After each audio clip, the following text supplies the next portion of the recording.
আসসালামু আলাইকুম প্রিয় শিক্ষার্থীবৃন্দ, টেকনিক ইজি এডুকেশনের পক্ষ থেকে তোমাদের সবাইকে আমন্ত্রণ জানাচ্ছি আজকের এই পর্বে।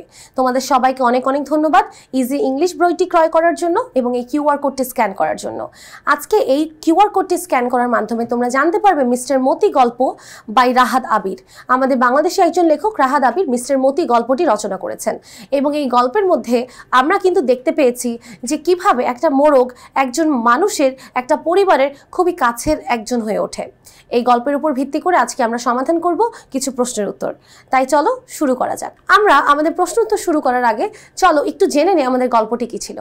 গল্পের মধ্যে আমরা কিছু চরিত্র দেখেছিলাম, যেমন সোনাবন, আমিন, মতি, এই ক্যারেক্টারগুলো।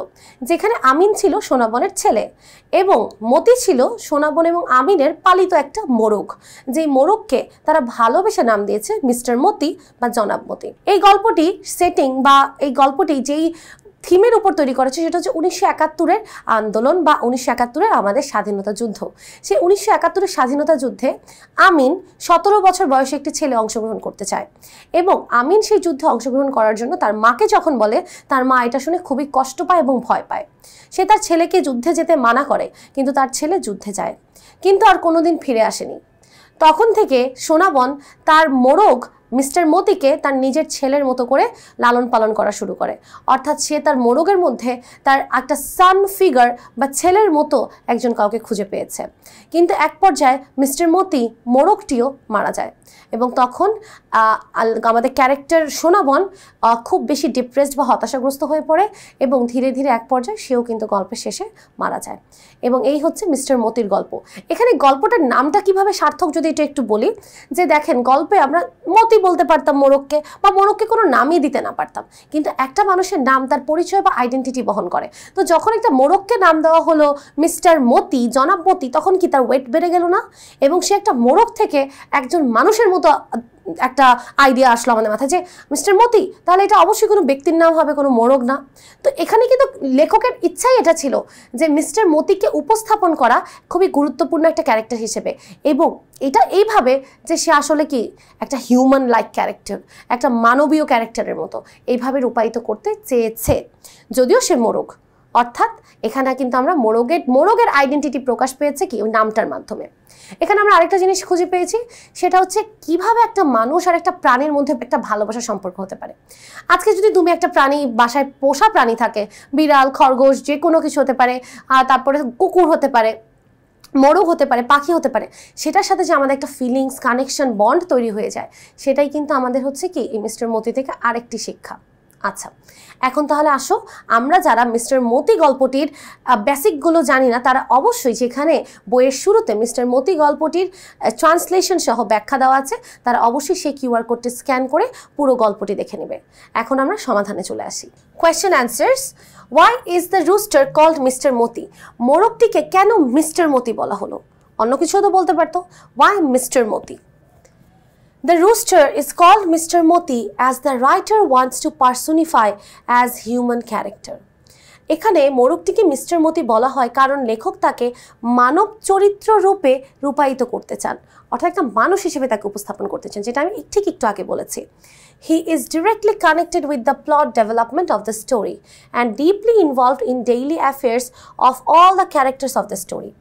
এই যে মিস্টার মতি, সে গল্পের পট পরিবর্তনের সাথে সরাসরি সংযুক্ত এবং গল্পের সকল চরিত্রের দৈনন্দিন বিষয়াদির সাথে গভীরভাবে সম্পৃক্ত। Both Shonabon and Amin seem to treat Rooster as a family member. The name Mr. Moti gave life to the rooster. দেখেন গুরুত্বপূর্ণ একটি লাইন আছে এখানে।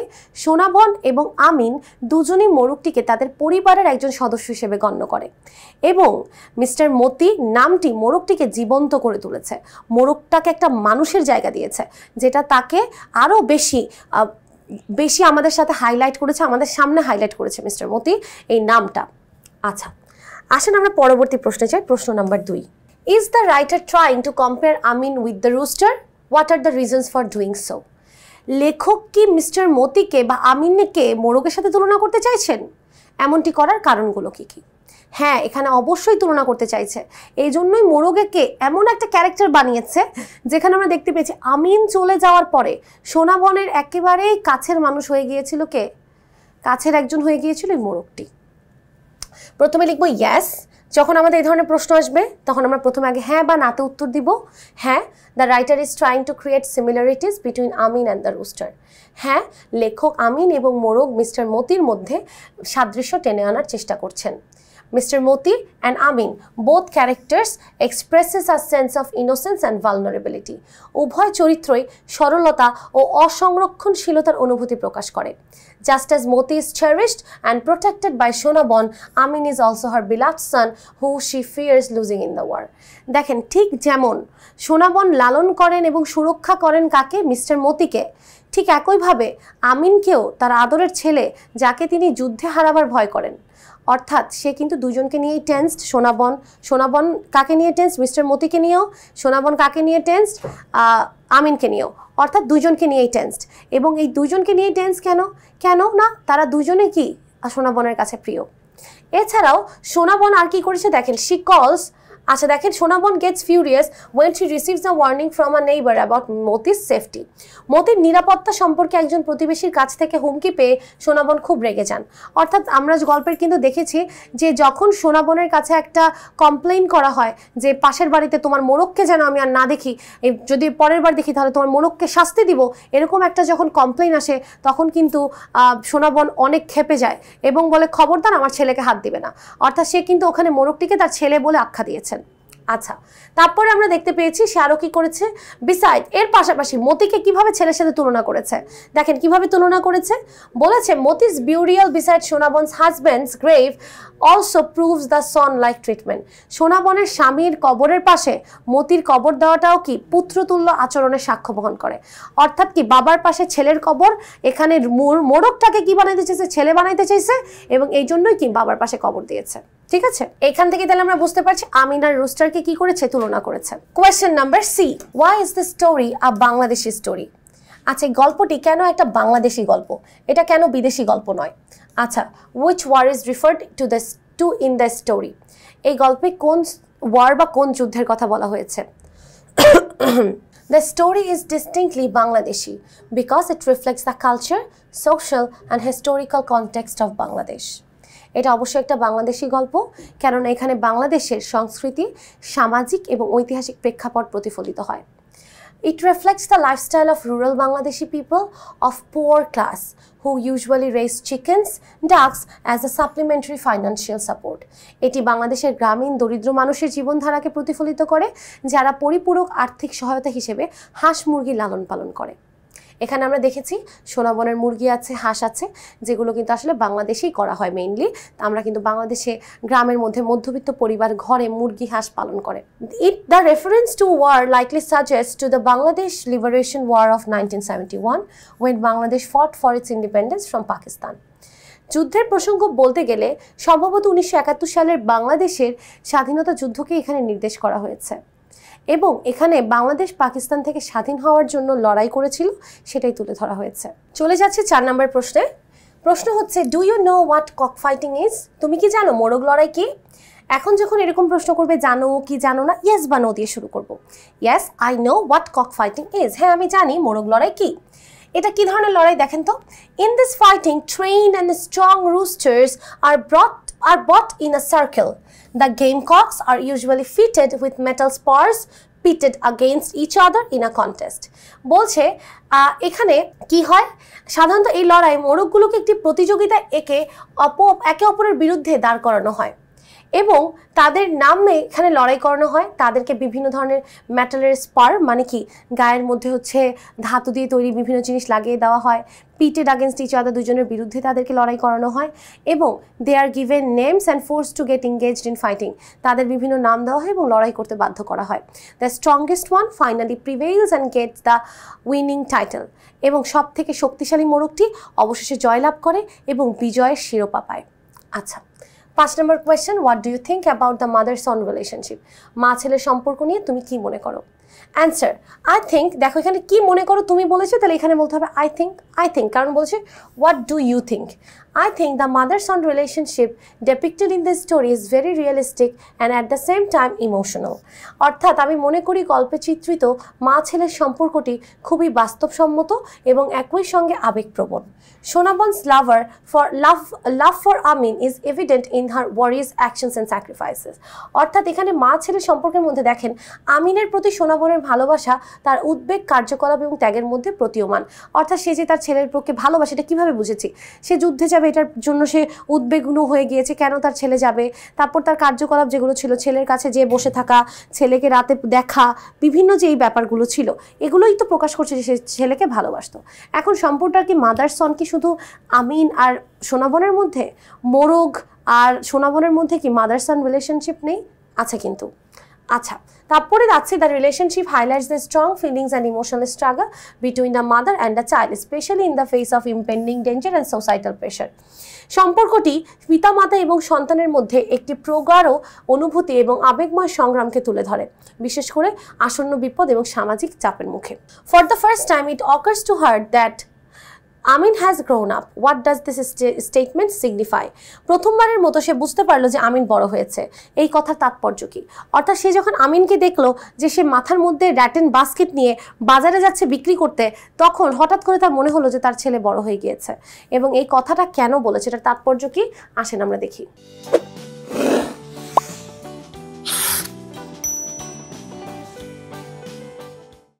This statement signifies a mother's timeless affection towards her child in front of which one's age is nothing.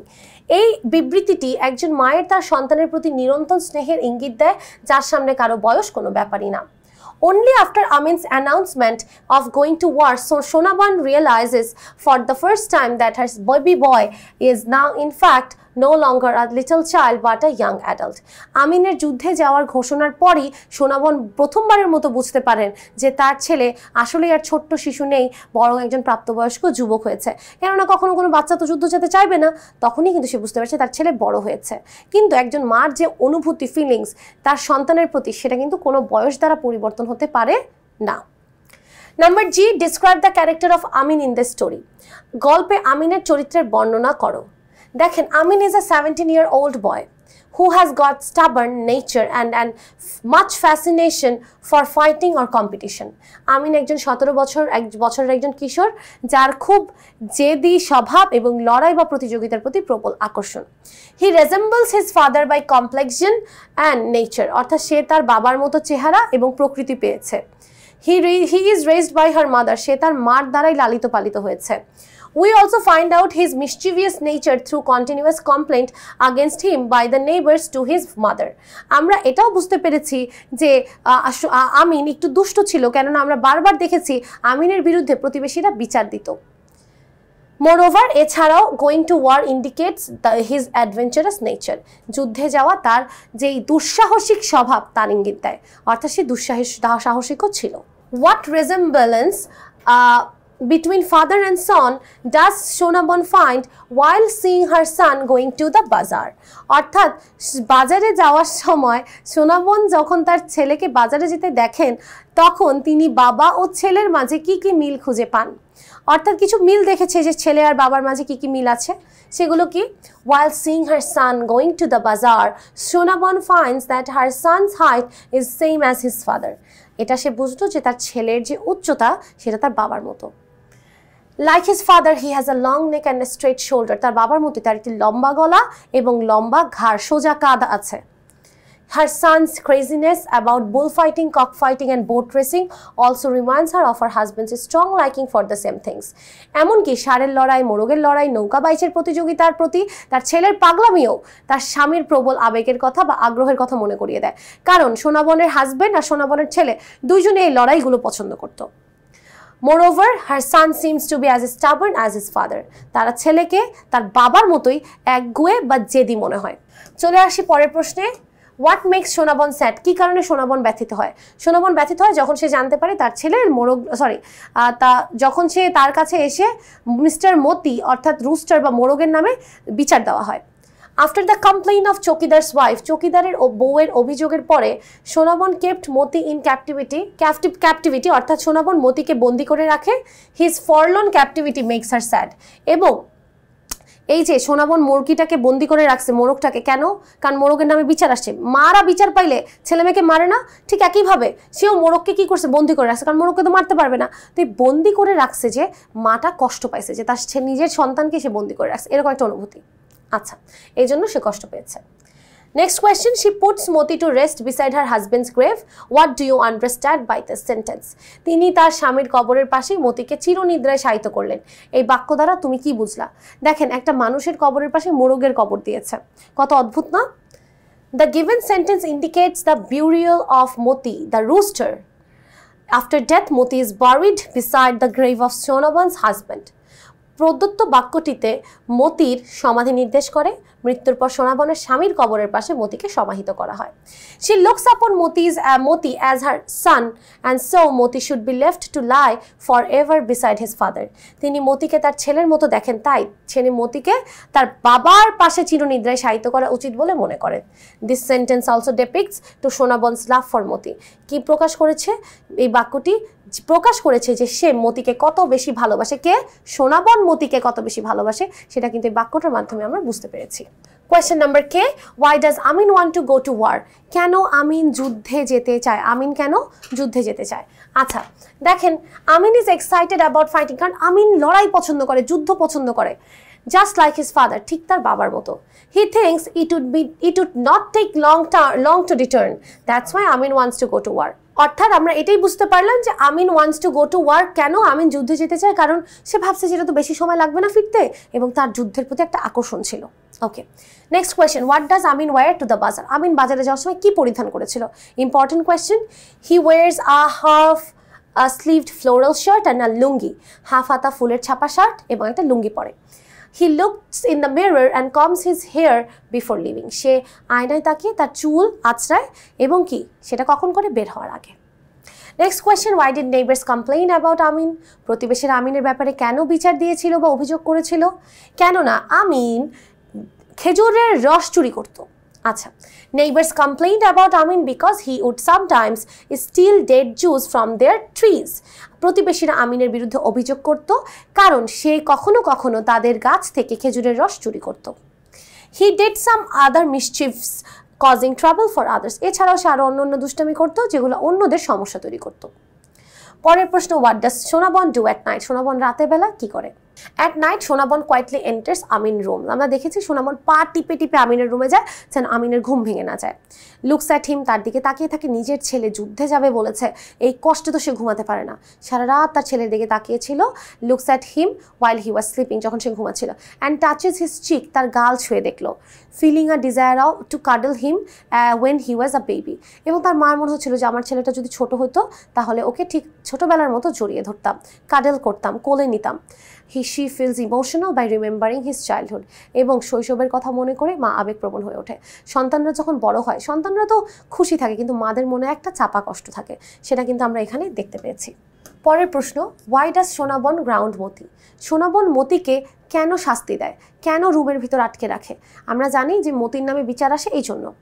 সোনাবন grounds Moti because she was warned by the young wife of old চৌকিদার to keep him away. সোনাবন মতিকে শাস্তি দেয় কারণ বৃদ্ধ চৌকিদারের তরুণ স্ত্রীর কাছ থেকে তাকে বাড়ির বাইরে রাখার জন্য সতর্ক বার্তা দেওয়া হয়েছিল। অর্থাৎ বিচার দিয়েছিল বৃদ্ধ চৌকিদারের তরুণ বউ যে তোমার মোরগ যেন আমার বাসায় না আসে, এই জন্য সে মোরগটাকে আটকে রাখে। পরের প্রশ্ন, how did Sonaban feel about the empty house after Moti's death? মতির মৃত্যুর পরে শূন্য বাড়ি সম্বন্ধে সোনাবনের অনুভূতি কেমন? Sonabon felt an overwhelming sense of emptiness and sadness in the house after Moti's death. মতির মৃত্যুর পরে সে ঘরের মধ্যে এক ধরনের গভীর শূন্যতা এবং দুঃখ অনুভব করেছিল। দেখেন, এখানে আমরা যে জিনিসটা বুঝতে পেরেছি সেটা হচ্ছে যে এখানে এরকম সেন্টেন্স ছিল যে সে একা বাড়িতে হাঁটছে, একা বারান্দায় হাঁটছে, একা বিছানায় বসছে। এই সেন্টেন্সগুলো আসলে প্রকাশ করে যে সে কতটা একাকিত্ব এবং গভীর শূন্যতা অনুভব করছিল। সে সাইজ, সে দীর্ঘশ্বাস ফেলে, প্লডস অ্যাক্রস দ্য এমটি ইয়ার্ড, অর্থাৎ খালি উঠানে হাঁটাহাঁটি করে। স্টেপস ইন্টু অ্যান এমটি বারান্দা, খালি বারান্দায় পা রাখে। Crawls into an empty home, খালি ঘরে হামাগুড়ি দেয়। And sits on the edge of an empty bed, এবং খালি বিছানার একটি কিনারায় বসে। অর্থাৎ সে বাসায় একা, কেউ নাই, সবাই মারা গিয়েছে, এই কষ্টই তার। What is the relationship between সোনাবন and মতি? সোনাবন আর মতির মধ্যে কি সম্পর্ক? কি সোনাবন ট্রিটস মতি লাইক হার সান, সোনাবন তার মতিকে তার ছেলের মতোই দেখে। Showing great love and affection for him, তাকে অনেক ভালোবাসা দিয়েছে, অনেক স্নেহ দান করে। She address Moti by calling him son, অর্থাৎ সে মতিকে কি বলে সম্বোধন করে, ছেলে বলে। এখান থেকে আমরা বুঝছি যে সোনাবন মতিকে ছেলে হিসেবেই মনে করতো, যদিও সে একটা মোরগ ছিল। What lesson can be learned from Shonabon's treatment of Moti? সোনাবনের প্রতি মতির আচরণ থেকে কি শিক্ষা নেওয়া যায়? We can learn that love and care for others, even animals, can be as deep as for family. এখান থেকে আমরা শিখতে পারি যে অন্যদের প্রতি ভালোবাসা, এমনকি প্রাণীদের প্রতি ভালোবাসাও এবং যত্ন পরিবারের মতো গভীর সম্পর্ক তৈরি করতে পারে। অর্থাৎ আপনি প্রাণীকে ভালোবাসতে, সেই প্রাণী আপনার ফ্যামিলি হয়ে যেতে পারে। Shonabon's actions show compassion, responsibility, and how loss can deeply affect someone. সোনাবনের কর্মকাণ্ড করুণা, দায়িত্বশীলতা এবং ক্ষতি কাউকে কত গভীরভাবে প্রভাবিত করতে পারে তা বোঝা যায়। যেই যে সে হারিয়েছে ছেলেকে, মোরগকে, এটা তাকে কত বেশি ক্ষতি করেছে, এটা কিন্তু আমরা সোনাবনকে দেখে বুঝতে পেরেছি। Last question, is the writer trying to compare the sun with the rooster? What are the reasons for doing so? লেখক কি ছেলে এবং মোরগকে মধ্যে তুলনা করার চেষ্টা করছেন? কেন করছেন? হ্যাঁ, করছে, অবশ্যই করছে। তাহলে yes, the writer is comparing the sun with the rooster. Both Amin and Moti are brave, কেননা আমিন আর মতি দুজনকে সাহসী বুঝিয়েছে, দুজনই স্টাবার্ন জেদি ছিল, অ্যান্ড ডিয়ার টু সোনাবন, এবং দুজনই সোনাবনের প্রিয় ছিল। শি কলস দ্য রুস্টার হার সান, সে সোনাবন মোরগটাকে ছেলে বলে সম্বোধন করে। শোয়িং হার ডিপ অ্যাফেকশন, তার গভীর মমত্ববোধ প্রকাশ করে, এবং এর মাধ্যমে আমরা বুঝতে পারি যে এখানে লেখক ছেলেকে মোরগের সাথে তুলনা করছে। এই ছিল আমাদের মিস্টার মতি বাই রাহাত আবির নিয়ে আলোচনা এবং এর প্রশ্ন উত্তরগুলো। সবাইকে অনেক অনেক ধন্যবাদ এই পর্বটি দেখার জন্য। পরবর্তী পর্ব দেখার জন্য অনুরোধ জানাচ্ছি। ততদিন পর্যন্ত ভালো থাকবেন, সুস্থ থাকবেন, টেকনিক ইজি এডুকেশনের পাশেই থাকবেন। আসসালামু আলাইকুম ওয়া রাহমাতুল্লাহি ওয়া বারাকাতুহু।